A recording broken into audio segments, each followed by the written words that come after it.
well-regulated militia being necessary to the security of a free state, the right of the people to keep and bear arms shall not be infringed. The Second Amendment. Thanks for listening again, guys. This is Joe. I'm here with normal co-host Leigh. Hi, everybody. And then today, our guest that we're very excited about is Rhonda Ezell. I think I pronounced that correctly. You did? Okay, great. And Rhonda runs an organization by the name of Chicago Guns Matter. Rhonda, will you tell us a little bit about that organization? Hi, everybody. I'm Rhonda Ezell. I am president and co-founder of Chicago Guns Matter. Lead plaintiff in Ezell versus City of Chicago. Chicago Guns Matter is made up of pro-gun individuals in and around the city of Chicago that took on the city of Chicago and the state of Illinois to restore gun rights to the entire state. Illinois was the last state to get some form of carry on the book. So here in the city of Chicago, it actually started with Otis McDonald suing the city of Chicago for the right to own a gun in the home. Yes. Which was the second Supreme Court case that had been taken. Keller was the first.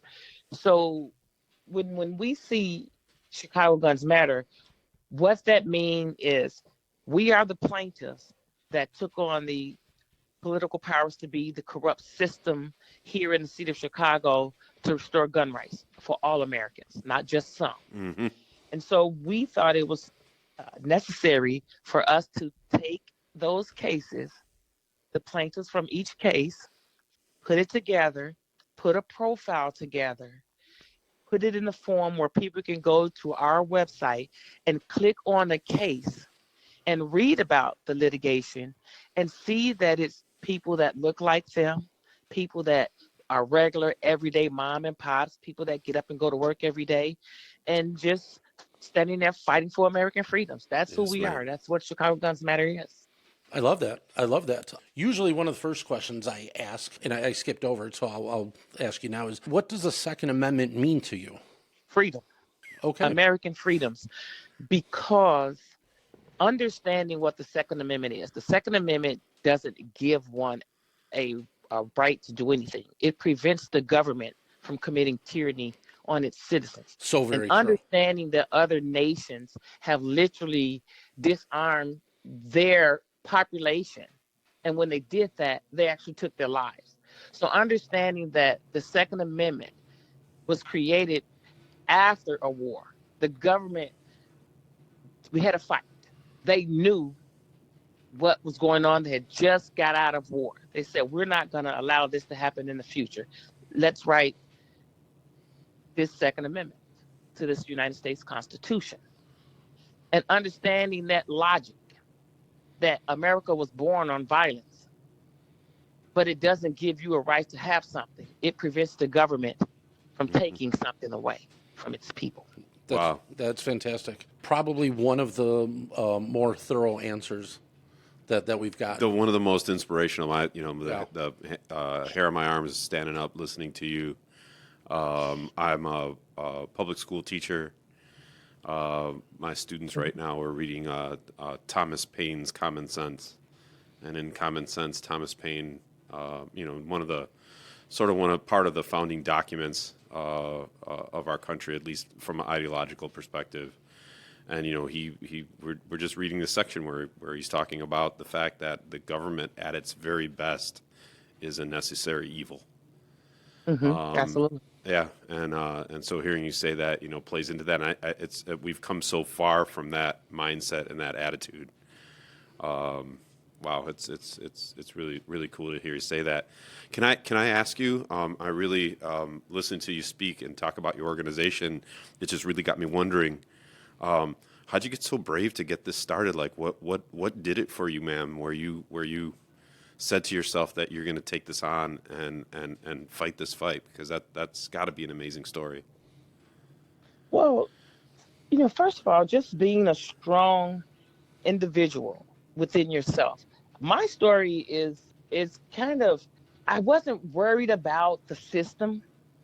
I had actually lost my health, and I had just got off of life support, learning how to walk again. Oh, and I was sitting on my couch watching television, having dinner. And I saw on the news that we now can have guns in the home in Chicago. And I was like, what? Mm-hmm. So now I'm interested, right? I dropped down, I put my plate down, I grabbed a pencil and a piece of paper, and I started to jot down this information because I wanted to see, like, how did we get here? What's going on, right? Yes, yes. And so I got a portion of the information off of the news because they were talking about the McDonald case. At that point in time, I did not know Mr. Otis McDonald. And so let me So just sort of clarify. I'm sorry to stop you because it's very that's fine. interesting to me. But so prior to this, like guns weren't a part of your life, like firearms. Oh no, guns were a part of my life. Okay. Being in the fight for 2A rights weren't a part of my life. Okay. Gotcha. Okay. All right. So Okay. yeah, please continue, and then if we get a chance, I'd like to go back and find out what your sort of like background like with firearms was. Okay. You know, and so of course I saw in the news that we can now have a gun in the home. And I wanted to have a gun in the home because I had a few things were going on where the bad guys was trying to break in. Okay. You know, my son went away to college. And so I wanted to protect myself and my family. As I got involved with that information, and I called and I tried to figure out where do we sign up, what do we do. I got a hold to that class that the instructor for the course that I saw on the news. I paid for my class. I went down there, and just as we had finished the written portion of the examination Mm-hmm. for the class, they passed out a piece of paper and they said, well, tomorrow, guys, we're going to go here. And I was wondering, like, well, where are we going? In my head, right? It was an actual map of Gat Guns Oh, sure. in Dundee, Illinois. Mm-hmm. Yep. Familiar with it. And I said to myself, I said, wait a minute. I said, Dundee, I haven't been there ever since it was some little, not Great America, but there was another little Santa's Village? kitty thing. Yes, Santa Village, right? And I was like, I haven't been there since then, right? But of course, I couldn't really get there. Like I said, I had just learned how to walk again. Yeah. And I was just getting involved. Like, I'm going to take this course because someone's been trying to break in and I want to protect myself. Long story short, I got to the class. We completed the class. But being a member of these organizations, you know how when you join an organization and you get a membership? Mm-hmm. Well, I'm a lifetime member of the Illinois State Rifle Association here in our state. So I called them because I said, well, what are we paying for? So I called them and said, hey, I saw this on the news. I took a class. Where do we go from here?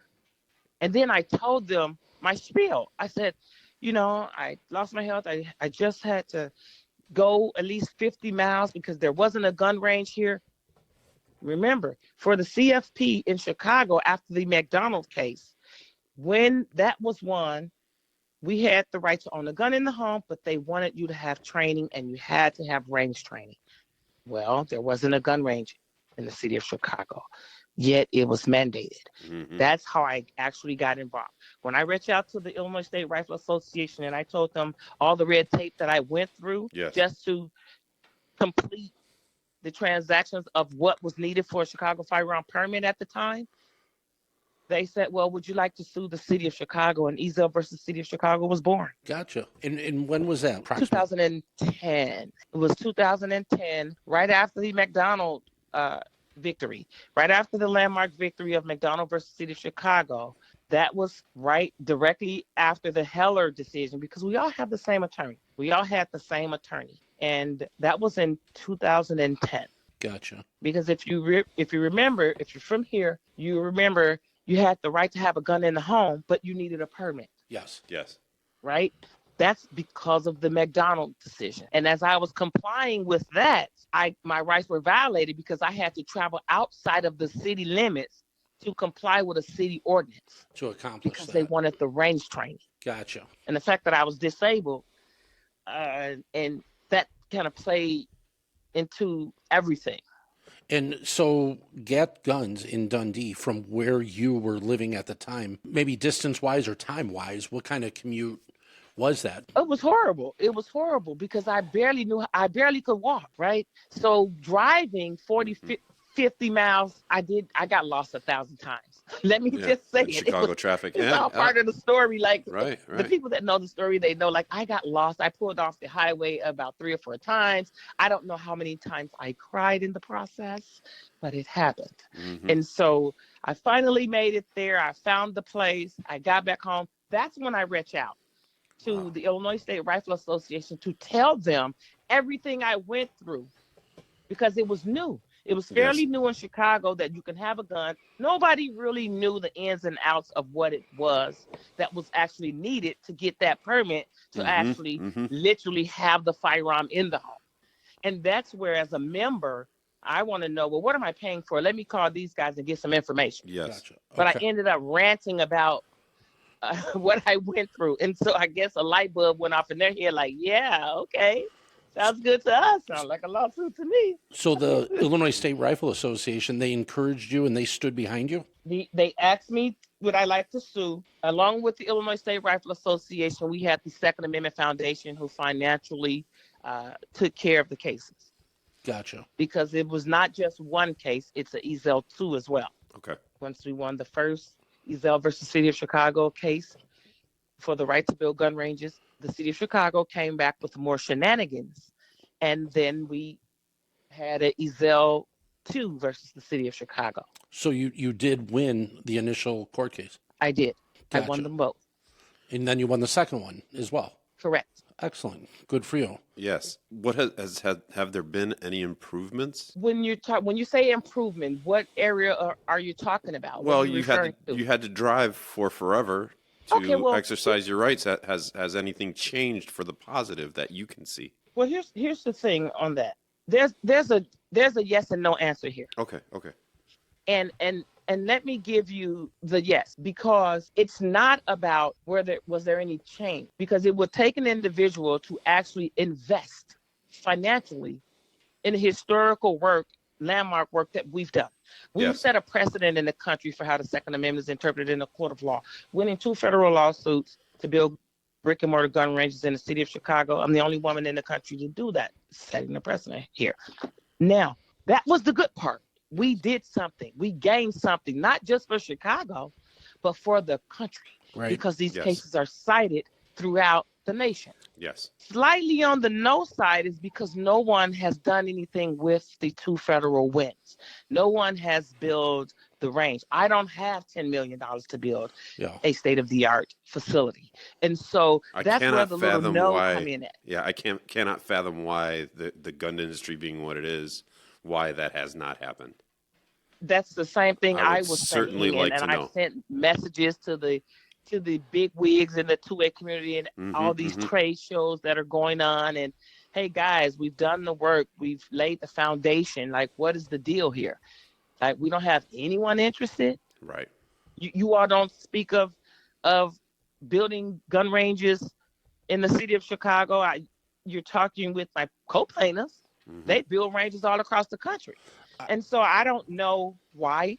It's disappointing that the industry has not stepped up. It is. It truly is. It's very disappointing.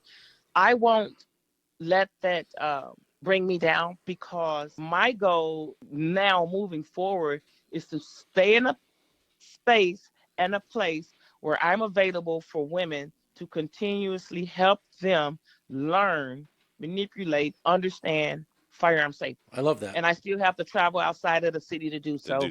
It sucks. Yeah. Can you imagine? We have a casino before a gun range? Right. Make it make sense. Wow, great point. Well, from the city's aspect and the state's aspect, that's a great source of revenue for them, and it's immediate and it's significant. Unfortunately, money talks.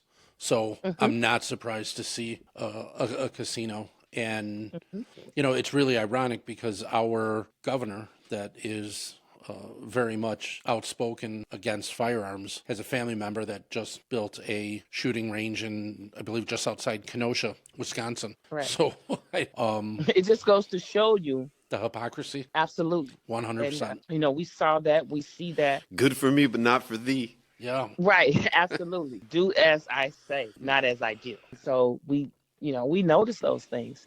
And like I said, we're in the fight. And And not only, again, if people go to our website, they'll get the opportunity to read each case, right? And a lot of people have a tendency to kind of process things in a box. Okay, We're explain that. outside of that box. You know what I'm saying? Because not only do we have historical landmark cases, our cases are and always will be cited throughout this nation. We will soon take down PICA, which is unconstitutional. I agree. If we get SCOTUS to actually take one of the cases here in Illinois, that'll be across the board. It will set the precedent for other states. I like her attitude. Absolutely. 100%. You inspire me, ma'am. Thank You really do. No, it's true. So what is the likelihood? Well, let me ask you this. The Chicago Guns Matter organization, is there a current path to SCOTUS against PICA? Well, we're not plaintiffs. Okay. Our cases are cited in every one of those cases in the state of Illinois. Gotcha. Okay. But I figure I don't want, and I want to say this as humble as I possibly can without it coming out the wrong way and people think that we're arrogant, because we're not. Nope. Go ahead and say it. I don't believe that we have to file a lawsuit unless someone wants us on their lawsuit with them for namesake. Gotcha. Because we've already set the precedent under McDonald, under Ezell, right? Yep. That's there already. And so unless they wanted me to be a plaintiff for suing for concealed carry on the CTA, on mass transit, but they have their plaintiffs for that already. You see what I'm saying? Yes. Setting the precedent, I think our work, I don't want to use the term our work is done. Our work is there and it speaks for us. Yes. Yeah, the foundation is there. Foundation. Absolutely. Yep. So what your next move, or what is it that you're currently working on as a goal? As a goal, again, the ultimate goal is to actually get that first brick and mortar gun range built. I got you. That's what you want to see. But right before it's over.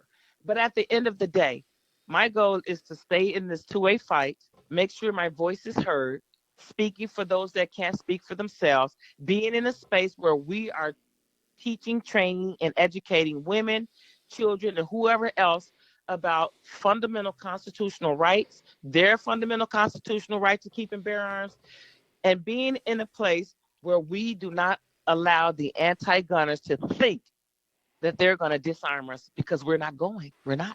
Yeah, good for you. You spoke several of my own sentiments, so I'm really glad to hear you say that. Rhonda, was that number that you threw out? You said, like, I don't have $10 million to open up a brick and mortar. Is that a real number, or is that just a number you sort of threw out? Like, have you looked at it? If we're going to be honest, you're going to need at least you're going to need $6 million. Okay. Yeah, I could see that. Just speaking from what I've talked to with other people, there's a range not far from my house. It's 20 lanes total, divided in two halves. And from what I understand, not counting land, not counting the building, not right, just the range portion of that facility was a little over $1 million, and that's just the range portion. It's gonna be a very expensive project, yeah. And I tell people, I try to tell the people all the time, it's like, look, I know that there are several manufacturers that build gun range. I just happen to have one that was my co-plaintiff. This is another reason why it doesn't make sense to me, right? You actually have one of the top builders that build gun ranges that was a co-plaintiff, and they're not pushing the envelope on getting someone to build in Chicago. Right. But have you gotten an answer as to why that is? I don't know. I've had meetings with the district managers and sit downs, and I try to bring people to the table. Throughout the years, you have people that, I'll do this, and we'll meet and we try to talk, cross some T's and dot some I's, and then it doesn't work out, and then you just try to, keep the ball rolling to keep the conversation on the table. But again, it goes back to investing. Yes. But here, to me, you can't tell me with 2.5 million FOIA card holders in the entire state of Illinois that you don't think investing in a gun range within the city limits of the city of Chicago that you won't make your money back tenfold. I think it'd be busy, Yes, virtually open to swamped. close. Yeah. You know what I'm saying? Yeah, no, And I so agree. I ask myself that question all the time. And then sometimes reality creep in on the back end. You go, it's like, okay, this is something that has to be thought about, because when we see, because we don't have a gun store in the city, but we've seen several break-ins in other places, in other states, and other gun stores were robbed. Mm-hmm. And I get that. Do people want to invest in the city of Chicago and something like that happens? It's possible for anything, a grocery store, a big box store, jewelry store, whatever. Criminals are going to be criminals. Right. And so I don't want that to be the damper on anything, but yet it's a possibility. But for someone to say that, no one has said it. I'm just putting it out there in the playfield because I can understand these things. That people may say, I don't want to invest and lose out because of this.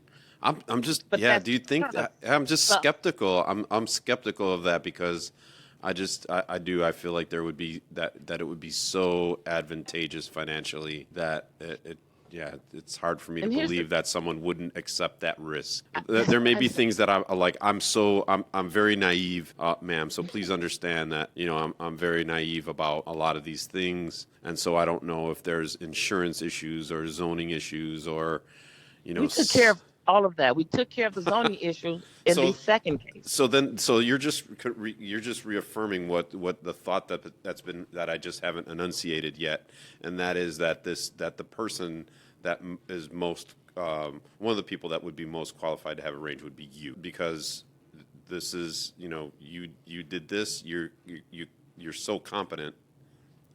It's unbelievable what you've done and what you've accomplished. It's not lost on my mind that you took on City Hall. Right. People don't do that. And it's not just City Hall, right? It's the State Hall, the Federal Hall. So you did those things, and so yeah, I think there needs to be some investors out there. I know that I'm just putting out positive messages to the universe. Right. But it needs to be you. Statement. You need to be the person who has the first brick and mortar gun range in the city of Chicago. Agreed. Absolutely. And it needs to bear your name. So let me put that statement in perspective that I took on City Hall. Please do. And that's very important. Not only did I take on City Hall, and I don't like to use the term I, but we took on City Hall. Yes, I understand. Yeah. We beat Mayor Daley in federal court in the first case. In the second, we beat Rahm Emanuel. Wow. You see that? Yes. Yeah. That's perspective. Powerful That's people. the fight. That's powerful. It's empowerment. It's standing up to the system, the corrupt Democratic system here in the city of Chicago. Yeah. It's not every day that you have an individual that wakes up, take on the political powers to be, land on the front page of the Sun-Times, land in the law book of what are we in here? Randy Barnett and Josh Blackman's constitutional law. These are the things that don't happen every day. Yes. And yet these are things that we've accomplished. I've accomplished. But the goal is to make sure that we share the information. Well, we're trying to we do don't our do small the influencer part. thing. Yeah. I don't try to Our do 300 listeners will agree. I hope. And I hope those 300 listeners have their concealed carry licenses and they can go to our website and understand how they got it.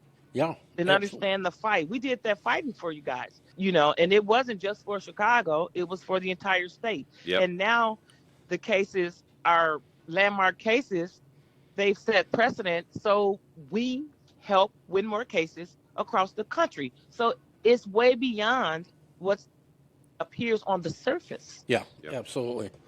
Yeah. And it's great to see. It's also humbling to realize what some people are doing and what they're trying to do and and how it affects other people. Leigh and I, we started our website just about a year ago. We started podcasting a few months ago, and a lot of our motivation was to educate people, to spread some word. And also part of it was him and I have become friends after my wife and myself took his concealed carry class. And we would talk about some of the shortfalls of things not being done. And we just decided whether, 12 people end up listening to our voice or 100 or however many, that instead of just sitting around the table and talking about it ourselves, that we're going to broadcast it and try and get the word out there more and get people to realize that the Second Amendment is a civil liberty, but it is just one of many, but it's the one we're focusing on. But the way you stated it in your opening is, like Leigh said, it really is inspiring. That's a little bit of what we're trying to do too. And who knew, you know, that's, I sort of felt, what group of people, there are only a handful of states, right, where people that are firearms, Second Amendment, I don't even want to use the word enthusiasts or believers, advocates, what have you, in the Second Amendment. We should be one of the most dejected groups of people, you know, in the country. And I just had this feeling that there were people out there that needed to have their voices heard. And, you know, who knew? I didn't know that there was a woman named Rhonda in Chicago who took on Goliath and won, not just once and twice. I didn't know. I didn't know. And here I am sitting, I'm in my, you know, I'm in my, my basement studio, talking to a woman that made my life better, made my whole family's life, made hundreds of thousands of people's, millions of people's lives better. It's just, it's amazing. I didn't know that it was going to go there, Joe. This is absolutely. Our goal is to make sure that we highlight other people in this 2A space as well.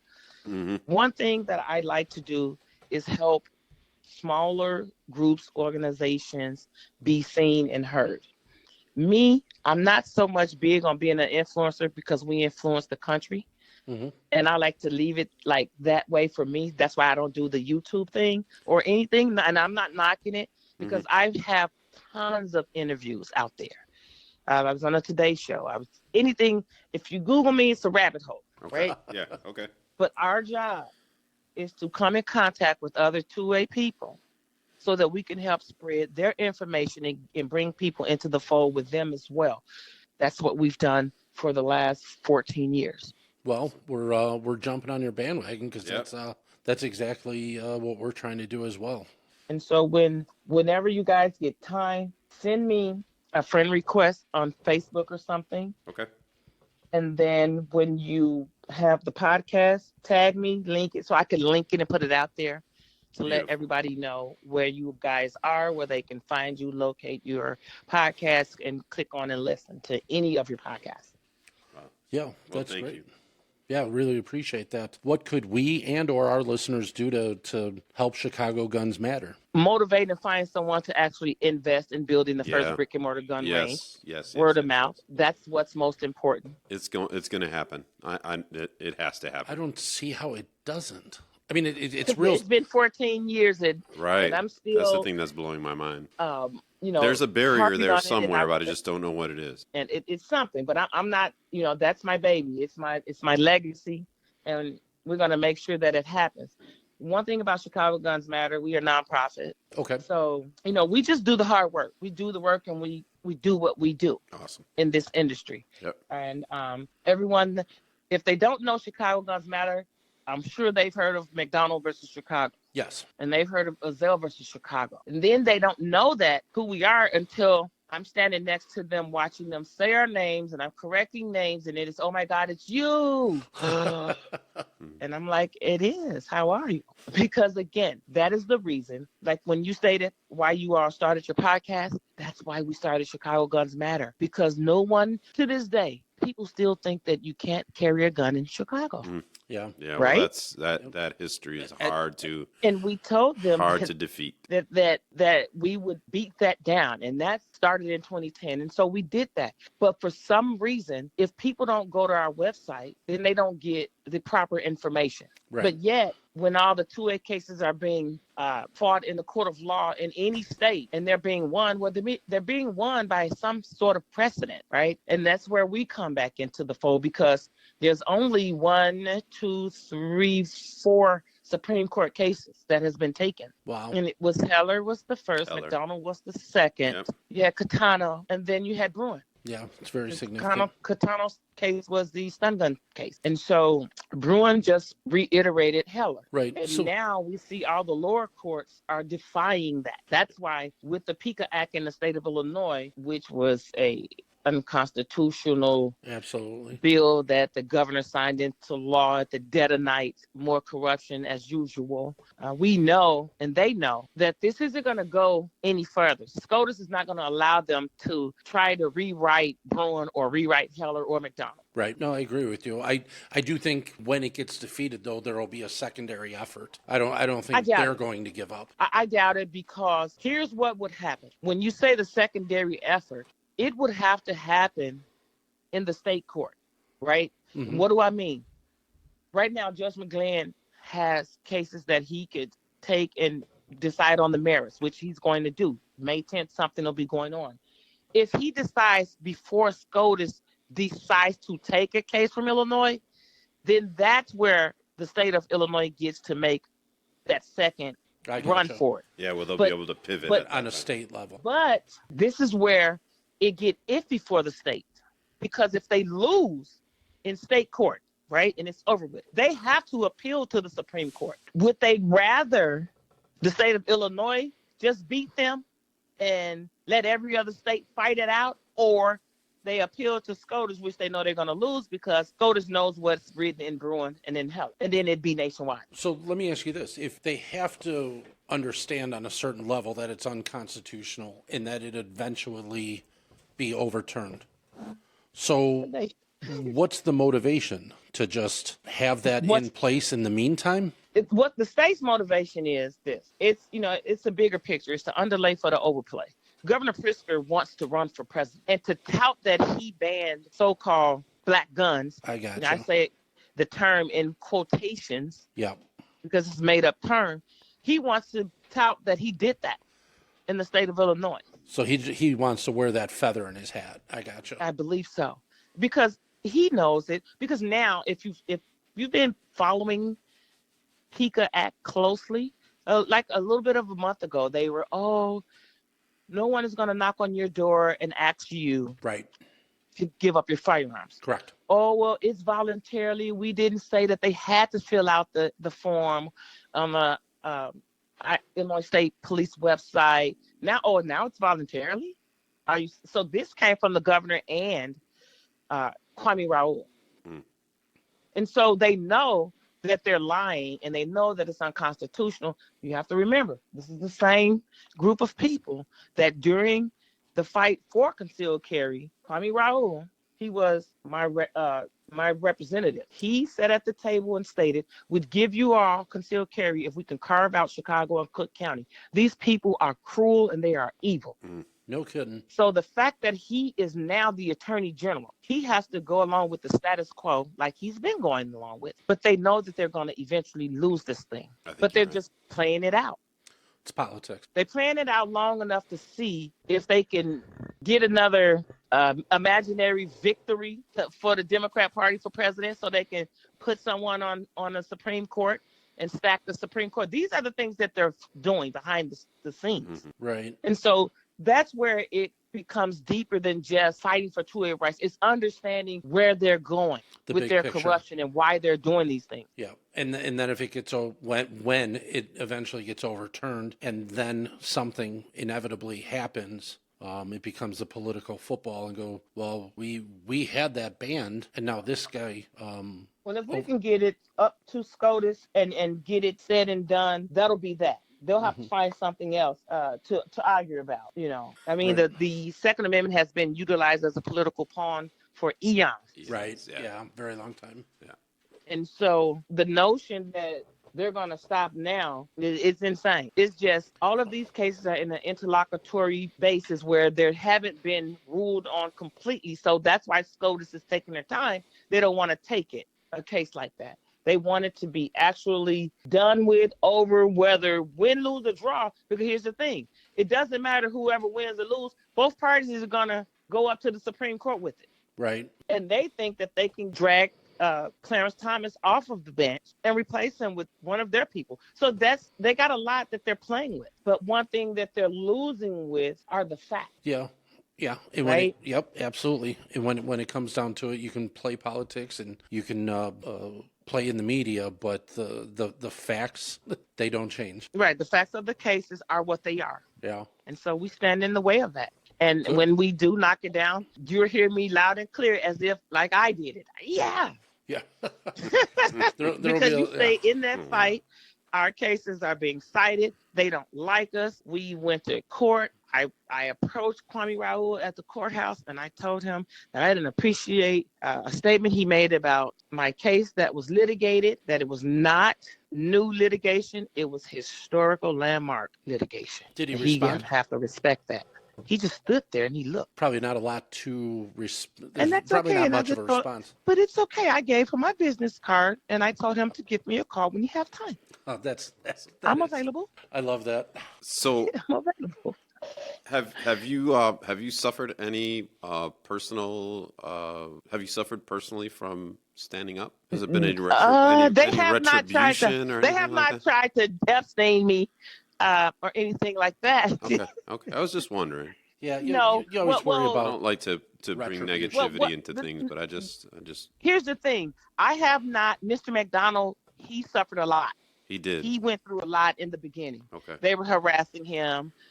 Police would come by his house, shining bright lights in his house at nighttime. Like they harassed Mr. McDonald. Okay. I haven't had that. Good. I don't operate off of those, but who's to say? But I haven't dealt with it. I haven't had good. I'm glad. deal with anything of the nature with the political realms of fighting for gun rights in the city of Chicago as well as the state of Illinois. But they know who we are, because I'll tell you this. I don't know if you remember or recall a couple years ago during the Wu flu that they came out with. We had Lightfoot had to make a statement on television, and the violence was rampant, and it burned her soul to say, we have concealed carry, but call 911. Don't try to handle this on your own. That's how we know. Yeah. Right? Well put. You don't get to mention concealed carry and knowing that it's available, but now you want the people to don't utilize your firearm. Call us. We'll be there. No, you're not. Right. And so we know we're on their radar. It's just that you can bet your bottom dollar in those political circles, we are listed as don't ever give them anything positive in this city to do anything. Like, you see what I'm saying? So when you ask, have I been affected by it? Yeah, I probably have. I just don't know about it. You just don't know it. I see. Yeah, but they're not going to give you any level of credit or recognition in a positive light. That's light. it. That right there. They never give recognition. They never want to acknowledge the historical nature of what we've done, and so we see that, we know that, we understand that, and it doesn't bother me. It just lets me know that we've done a better job at kicking butt than they thought we could. And what a missed opportunity that Chicago public schools can't or choose not that they can't. They choose not to take a local individual with such a strong personality as an advocate and have that person come into the school as a guest speaker to motivate anybody in virtually any grade level. I mean, junior civics, high, absolutely.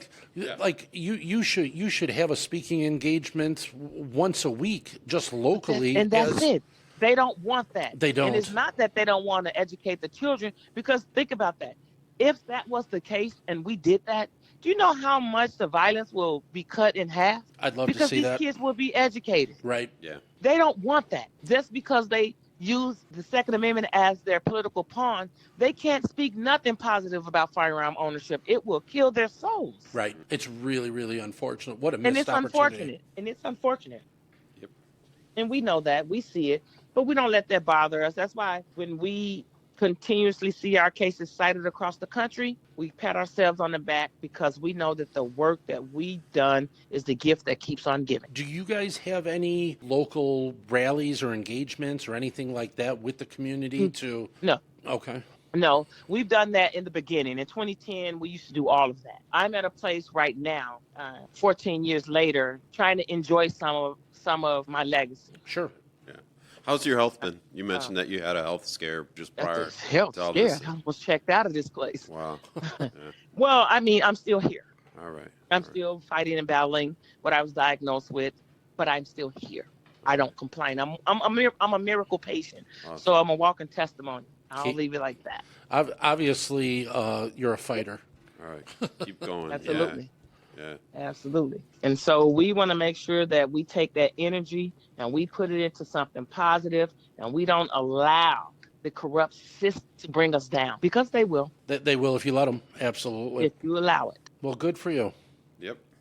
Good for all of us. Yeah, and thank you. Absolutely. Yeah, my hat goes off to you. It's fantastic. I appreciate you taking the time today. Yeah, I really appreciate you taking the time and having this conversation with us.